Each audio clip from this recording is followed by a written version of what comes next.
तो यहाँ पर हम क्या पढ़ेंगे अब? यहाँ पर हम दो केस पढ़ेंगे। एक केस होगा स्ट्रिंग का और केस टू होगा रॉड का। तो देखो स्ट्रिंग में और रॉड में क्या होता है। अब यहाँ पे हमें ये देखना है कि हम कितनी वेलोसिटी दें जिससे कि ये पूरा circular motion, vertical circular motion complete कर ले एक। तो देखते हैं हम। तो यहाँ पे सबसे पहले हम एक स्ट्रिंग की बात करेंगे। तो स्ट्रिंग में हम कितनी वेलोसिटी दें? तो नॉर्मली हमारे दिमाग में क्या आता है कि हमें स्ट्रिंग में √4GL देंगे जिससे कि ये पूरा सर्कल कर लेगा। लेकिन ये गलत है। ये गलत क्यों है? क्योंकि जब ये ऊपर पहुंचेगा तो यहाँ पे जाके इसकी वेलोसिटी ज़ीरो हो जाएगी। और अगर देखो हमने किस तरीके से सीखा था कि √2GL देंगे तो यहाँ पे वेलोसिटी ज़ीरो हो जाएगी, √GL देंगे बॉटम मोस्ट पॉइंट पे तो यहाँ पे 60 डिग्री पे ज़ीरो हो जाएगी, और √4GL देंगे तो इस पॉइंट पे ज़ीरो हो जाएगी। अब ये स्ट्रिंग है तो इसमें अगर स्पीड ज़ीरो हो गई, अगर v = 0 हो गया तो क्या होगा कि इसमें सेंट्रीफ्यूगल फोर्स जो कि mv²/r होता है वो भी ज़ीरो हो जाएगा। तो उसकी वजह से अगर मैं एफबीडी बना के दिखाऊं कि टॉप मोस्ट पॉइंट पे क्या होता है, इस पॉइंट पे क्या होता है कि एक mv²/r लगा होता है और एक लगा होता है, नीचे टेंशन लगती है और mg लगा होता है।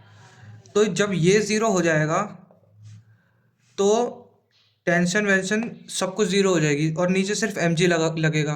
तो क्या होगा, टॉप मोस्ट पॉइंट पे पहुंच के ये पूरा सर्कल नहीं करेगा, वहीं से जो है गिर जाएगा ये स्ट्रिंग, क्योंकि टेंशन खत्म हो जाएगी। तो इस वजह से इसमें √4GL नहीं लगता। तो इसमें फिर क्या लगता है? तो इसमें लगता है √5GL। बॉटम पर वेलोसिटी देंगे √5GL। अगर हम बॉटम पे वेलोसिटी देंगे तो यहाँ पे जो है वो सर्कल पूरा कैसे कर लेगा, पूरा कर लेगा। कैसे कर लेगा? तो देखो अगर हम √5GL देंगे तो टॉप मोस्ट पॉइंट पे जाके जो डिफरेंस ऑफ वेलोसिटी हो जाएगा v एट टॉप हो जाएगा √5GL माइनस √4GL। कैसे? हम मैंने पिछले पार्ट में ये चीज़ बताई है कि कितना चेंज इन वेलोसिटी आता है अगर हम किस पॉइंट पे पहुंचाएं। अगर 90 डिग्री पे पहुंचाते हैं तो चेंज इन वेलोसिटी √2GL आता है, और 180 डिग्री मतलब टॉप मोस्ट पॉइंट पे from the lower most point से पहुंचाते हैं तो √4GL आता है। तो इस वजह से हमने यहाँ पे माइनस कर दिया √4GL। अब क्या बचा यहाँ पे? √GL बचा, v एट टॉप। तो अब हम इसका निकालते हैं। तो यहाँ पे हम एफ बना लेते हैं, इसकी एफ बना लेते हैं। तो एफ में क्या आ रहा है कि ऊपर mv²/r लगेगा सेंट्रीफ्यूगल फोर्स, नीचे टेंशन लग रही है और प्लस mg लग रहा है। अब यहाँ पे हमें एटलीस्ट क्या ये पूरा कवर कर ले सर्कल, तो मतलब इसमें एटलीस्ट सर्कल ये है पूरा कर ले, वर्टिकल सर्कुलर मोशन पूरा कर ले। एटलीस्ट हमें क्या चाहिए कि ये mg को जो है वो कर ले, मतलब नीचे mg लग रहा है और ऊपर mv²/r लग रहा है, तो ये दोनों अगर इक्वल भी हो जाए ना तो भी ये सर्कल पूरा हो जाएगा। तो भले ही यहाँ पे टेंशन ज़ीरो हो इस कंडीशन में, जैसे हम यहाँ पे निकालते हैं। अगर हमने √5GL दिया तो mv²/r, इसमें हम m और v² की वैल्यू रखेंगे। तो देखो यहाँ पे कितनी बच रही है, टॉप पे जाके स्पीड कितनी बच रही थी हमारी, √GL बच रही थी, तो हम GL रख देंगे और बाय l, r यहाँ पे l है तो l से l कट गया तो mg आ जाएगा। तो यहाँ पे mg के बराबर आ जाएगा ये।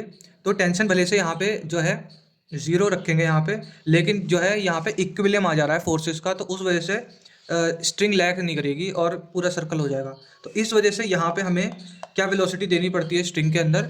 √5GL। अब हम दूसरे वाले केस की बात करते हैं जो रॉड का केस होता है। तो केस टू जो है रॉड का केस। रॉड, देखो रॉड के केस में क्या होता है कि रॉड, अगर एक रॉड ली हमने l लेंथ की, इसको हमने घुमाया और ये टॉप मोस्ट पॉइंट पे पहुंच गई, ठीक है। तो रॉड जो होती है वो स्टिफ होती है, रॉड जो होती है स्लैग नहीं करेगी रोड पर जाके। तो इस वजह से रॉड के केस में हम √4GL में भी सर्कुलर वर्टिकल सर्कुलर मोशन पूरा कर लेते हैं। मतलब अगर हम बॉटम मोस्ट पॉइंट पे √4GL देंगे तो ऊपर जाके वो भले से वेलोसिटी यहाँ पे ज़ीरो हो जाएगी, v एट टॉप भले से ज़ीरो हो जाए, लेकिन फिर भी सर्कुलर मोशन कंप्लीट हो जाएगा। तो बस इसमें यही इम्पोर्टेंट चीज़ है। और इनके और भी केसेस होते हैं, मतलब कि अगर मान लीजिए दो रिंग के बीच में होता है ये, जैसे दो रिंग होती रिंग रिंग बोलेंगे या फिर क्या बोलेंगे इसके, मतलब कि एक तरीके की रॉड होती है ये सर्कुलर टाइप की। इसके अंदर अगर मान लीजिए यहाँ से हम कोई मास भेजते और इस पर वेलोसिटी हम √4 GL देते, तो ये रॉड की तरह काम करता। और क्या नाम है, जो जो मान लीजिए एक ऐसे करके जो रोलर कोस्टर वाला सिस्टम होता है, तो उसमें अगर हम कोई मास इधर को भेजेंगे तो उसमें हमें स्ट्रिंग वाला केस लेना होगा, मतलब कि we bottom should be √5 GL। तो बस ये चीज़ का ध्यान रखना है। तो इस पार्ट में बस इतना ही, अगले पार्ट में देखते हैं।